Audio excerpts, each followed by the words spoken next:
la parole du prophète sallallahu alayhi wa sallam qui est rapportée par At-Tirmidhi, un hadith de Aisha radiyallahu anha, qui est authentifié par Sheikh Al-Albani, dans lequel le prophète sallallahu alayhi wa sallam dit « Le meilleur d'entre vous, c'est le meilleur envers sa famille, et je suis le meilleur envers ma famille. » Donc, déjà là, on a un exemple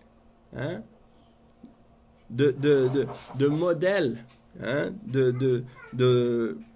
d'excellence, de moralité et de comportement, puisqu'il dit « Le meilleur d'entre vous, c'est le meilleur envers sa famille, et je suis le meilleur envers ma famille. » Et on va le voir plus tard. Parmi les exemples que le cheikh il va mentionner, c'est qu'il y a beaucoup de gens qui sont bons avec les gens étrangers, avec les gens à l'extérieur. C'est-à-dire, ils sont gentils, joviales, souriants, chaleureux, amicaux, gentils, patients, compréhensifs, avec tout le monde qui vit à l'extérieur de leur maison. Une fois qu'ils rentrent à la maison, ils deviennent une autre personne. C'est comme si ils oublient toute la patience, la gentillesse, la douceur, la compréhension, l'attention. Tout ça, ils le laissent à l'extérieur. Quand ils rentrent dans la porte, ils le laissent dehors et ils rentrent à la maison, ils changent. Il devient un monstre, un ogre.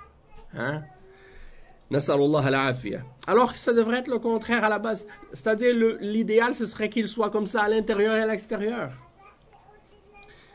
Mais, à la limite, s'il n'est pas capable d'être comme ça tout le temps, au moins, il donne à sa famille le meilleur de lui-même.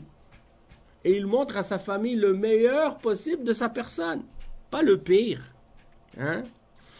Et exemple aussi de la parole du prophète sallallahu alayhi wa sallam lorsqu'il dit le plus complet, le plus parfait des croyants, le plus complet des croyants dans sa foi, c'est le meilleur en comportement.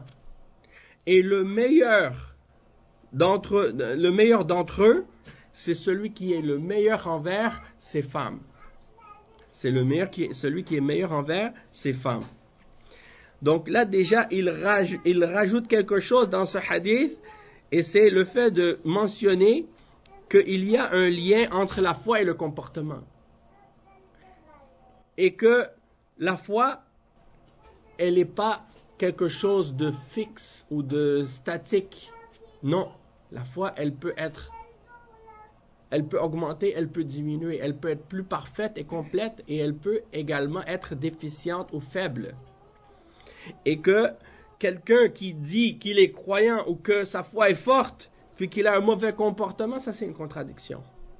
Parce que si tu es un bon croyant, ton comportement doit être exemplaire.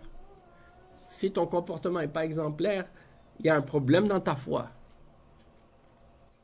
Et la meilleure façon, ou le meilleur parmi les croyants, celui parmi les croyants qui a un meilleur comportement et qui a une foi meilleure, c'est celui d'entre les croyants qui est le meilleur envers sa femme, envers ses femmes, s'il a plusieurs femmes ou une seule femme.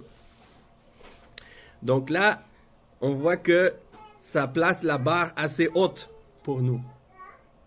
Si on veut essayer de se comparer avec le prophète sallallahu alayhi wa sallam, on a beaucoup de travail à faire pour y arriver. Mais, n'empêche que on demande à Allah de nous aider dans ça, parce que sans l'aide d'Allah, on ne sera jamais capable d'atteindre quoi que ce soit.